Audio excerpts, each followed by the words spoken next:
کہ انہوں نے اپنے والد کی وفات کے وقت جب وہ فوت ہونے والے تھے کہیں ان سے جعلی دستخط وغیرہ کروا لیے تھے. اس چکر میں یہ اندر بھی رہے، پاکستان کے اندر جیل کے اندر رہے. بیسیکلی آزاد کشمیر کی فیملی ہے، ان کے والد بھی آزاد کشمیر سے تھے، اور ان کی وفات کے بعد انہوں نے کوئی ایسے گڑبڑ کی تھی جائیداد اس کے اندر کاغذات کے اندر، اس وجہ سے ان کو مقدمہ بن گیا تھا، ان کے رشتے داروں نے بنا دیا تھا اور یہ خود بھی اندر رہے تھے. اس لیے آپ کہہ سکتے ہیں وہ اتنے کریکٹر والے آدمی نہیں ہے کہ آپ ان پہ 100% ٹیسٹ کر سکیں. ہاں سر، آپ نے بتایا کہ اس طرح کے پروگرام دیکھنے سے لوگ زیادہ پروگرام دیکھتے ہیں، تو اس میں جو میں نے چیک کیا وہ بھی تو احمدی دیکھتے ہیں اور احمدی ان کی ریڈنگ بڑھاتے ہیں. احمدی کے اندر احمدی ڈائریکٹ تو نہیں دیکھتے، احمدیوں کا تو سوشل میڈیا پہ وہ گردش چل جاتا ہے. میں نے بھی سوشل میڈیا پہ گردش کرتا ہوا آپ کے دیکھا ہے. ڈائریکٹ دیکھنے والے جو ہیں وہ تو جو انہی کے زیر اثر لوگ ہیں، جو انہی کے نظریات سے تعلق رکھنے والے لوگ ہیں، وہ ڈائریکٹ دیکھتے ہیں. اور پھر آپ کو پتا ہے سوشل میڈیا کے اندر بھی ہمارے خلاف کوئی خبر چل جائے تو وہ بڑی کثرت سے پھیلتی ہے. سوشل میڈیا کے اندر ان کی ریٹنگ بڑھنی شروع ہو جاتی ہے، اس پہ رائے آنی شروع ہو جاتی ہے، منفی رائے مزید آتی ہے، تو اس سے پھر وہ ان کی ریٹنگ بڑھتی ہے. تو اس وجہ سے یہ معاملہ جو ہے وہ آپ کہہ سکتے ہیں کہ بھئی ریٹنگ بڑھانے کے لیے وہ یہ ایسی باتیں کرتے ہیں. فضل الرحمان نے بھی ایک اعلان کیا ہے 7 ستمبر کو، آپ اسے کس نظر سے دیکھتے ہیں؟ دیکھیں، اصل بات تو یہ ہے کہ یہ مولوی اس وقت بالکل بے دست و پا ہوا ہے، جسے کہنا چاہیے نا.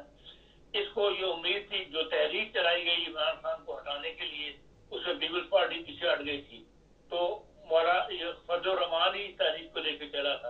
اسٹریٹ پاور جسے کہتے ہیں، اس پہ جگہ جگہ جلسے کرنے اور یہ عمران خلاف، وہ انہوں نے اس وقت یہ آگے لگا.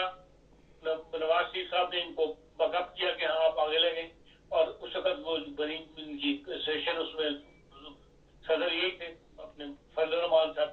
لیکن جو ہی حالات نے پلٹا کھایا، جب حکومت نگران حکومت آ گئی، اس وقت بھی اس کو لفٹ نہیں کروائی گئی، اور جو ریزلٹس آئے ہیں اس میں اس کو بالکل ہی بے دست و پا کر دیا. وہ یہ امید لگا کے بیٹھے ہوئے تھے، اور جو ان کی گفت و شنید ہوتی رہی زرداری صاحب سے بھی اور نواز شریف صاحب سے بھی، شہباز شریف صاحب سے بھی، اس میں ان کو یہی تھا کہ ان کو صدر بنایا جائے گا، کیونکہ انہوں نے تحریک کی آغاز کیا تھا، تحریک کو لے کے وہ چلے تھے، سیٹ پاور شو کی تھی. اور آپ کو پتا ہے کہ زرداری صاحب جو ہیں وہ بڑے گہرے سیاستدان ہیں، وہ اصل بات منہ پہ کبھی نہیں لے کے آتے، کسی کو مایوس بھی نہیں کرتے اور کسی کو ایسی ہوپ بھی نہیں دیتے کہ وہ 100% کہیں کہ ہاں میں ایسا کر دوں گا. وہ بیچ میں لٹکا کے رکھتے ہیں. تو ان کو یہ امید تھی کہ بھئی میں صدر جو ہے مجھے اگلے 5 سال کے لیے بنا دیا جائے گا، لیکن اس کے لیے آپ کے پاس نیشنل اسمبلی کے اندر بھی تو کوئی پاور ہونی چاہیے نا. وہاں ان کو ہروا دیا گیا. ان کی سیٹوں کو اوپر جو ان کی پکی سیٹیں تھی بلوچستان کی، وہاں سے بھی ہار گئے، پھر اسماعیل خان سے بھی ہار گئے. تو آپ اس لحاظ سے جس بندے کے پاس نیشنل اسمبلی میں کچھ بھی نہ ہو، اس کو صدر تو نہیں نامینیٹ کیا جا سکتا. یہ بہرحال ایک چال تھی جو ان سے چھپ کر نواز شریف نے اور نون لیگ نے اور پیپلز پارٹی نے کھیلی ہے، جس سے یہ بالکل بے دست و پا ہو گئے. اور ان کا اقتدار سے باہر رہنا، بغیر منسٹریوں کے رہنا جو بڑا مشکل ہے. اور اس کا بدلہ جو ہے وہ اب ان کو یہ بار بار کہہ رہے ہیں کہ فیصلے جو ہیں وہ ایوان میں نہیں ہوں گے، میدان میں ہوں گے. یہ ان کا نعرہ بن گیا ہوا ہے. اور اس کے لیے ظاہر ہے وہ مذہبی طاقت کو استعمال کریں گے اپنی.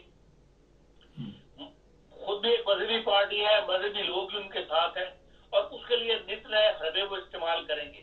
اب انہیں یہ بھی ایک ٹپ آ گئی ہے مولوی صاحب کو، کبھی ستمبر کو آیا کھڑا ہے، اور یہ 50 سال کا مسئلہ جو ہے، 50 سال ہو گئے اس کو پاس ہوئے قانون کو، تو ہم اسی کو ہوا دے کے تو لوگوں کو جذبات کو بڑھا کے تو اپنے جلسے جو ہے وہ کامیاب کریں.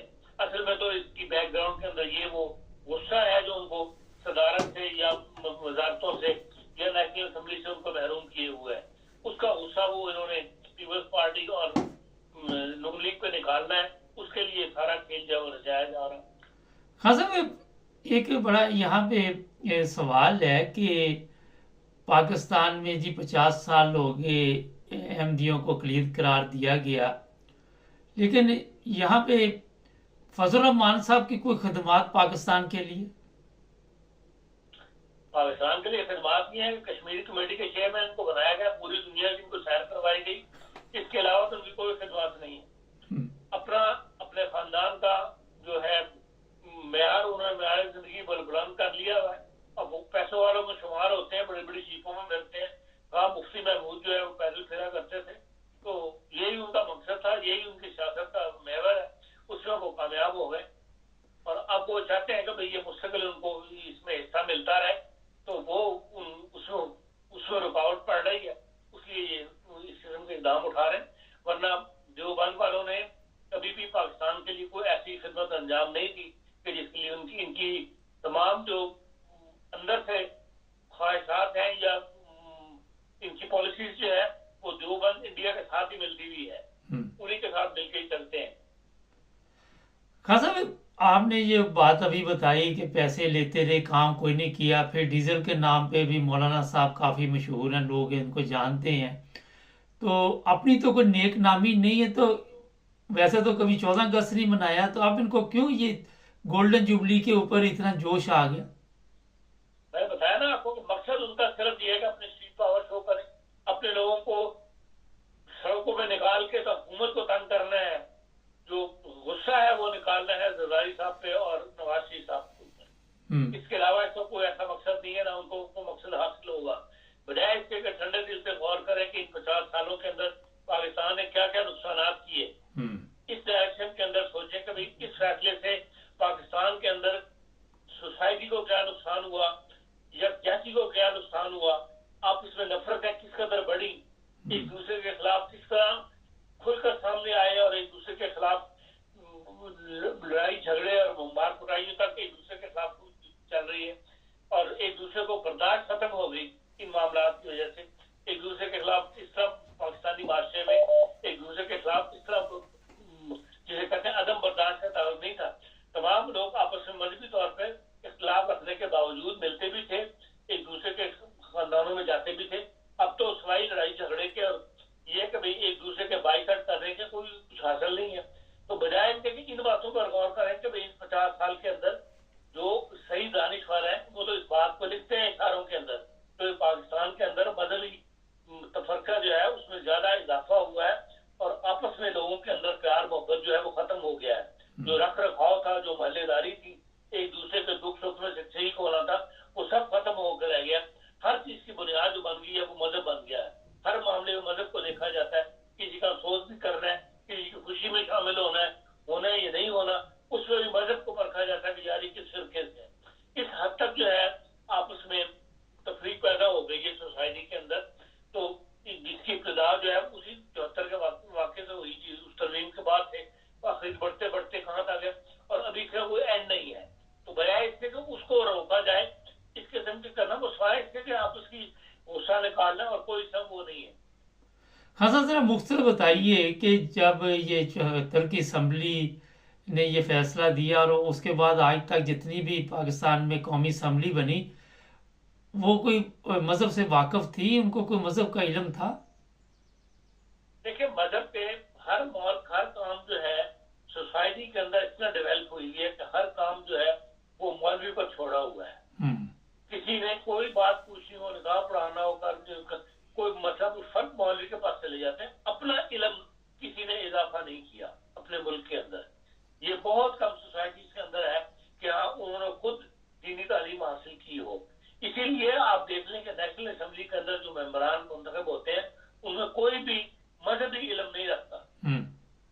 کسی کو تلاوت کرنی نہیں آتی, اگر کچھ کہیں کرنی پڑ جائے تو تلاوت میں غلطیاں نکل آتی ہیں, غلط تلاوتیں کرتے ہیں, اور مذہب کے اوپر جو رائے دیتے ہیں اس سے صاف پتہ لگ جاتا ہے ان کے پاس سطحی علم بھی نہیں ہے. بس ایک چیز پکڑی ہوئی ہے, ختم نبوت, اس کو ہر جگہ استعمال کر لیتے ہیں, اور اسی کے بنیاد کے اوپر ہر چیز کا جو ہے وہ فیصلہ وہ کرتے ہیں. تو اس لحاظ سے تو مذہب کبھی بھی کوئی اسمبلی نہ وہ 74 کی اسمبلی اس قابل تھی, نہ اس کے بعد آج تک جو اسمبلیاں بنی ہیں ان میں کوئی ایسے ممبران آئے ہیں جنہیں مذہب سے لگاؤ ہو یا مذہب کو وہ سمجھتے ہوں. ایسی کیفیت نہیں ہے. یا تو سب اپنے پیسے کے لیے, اپنے اسٹیٹس بڑھانے کے لیے اور اپنے مفاد کے لیے اسمبلی ممبر بنتے ہیں, نہ وہ خدمت کے لیے بنتے ہیں, نہ سیاسی طور پر, نہ سماجی طور پر, نہ مذہبی طور پر.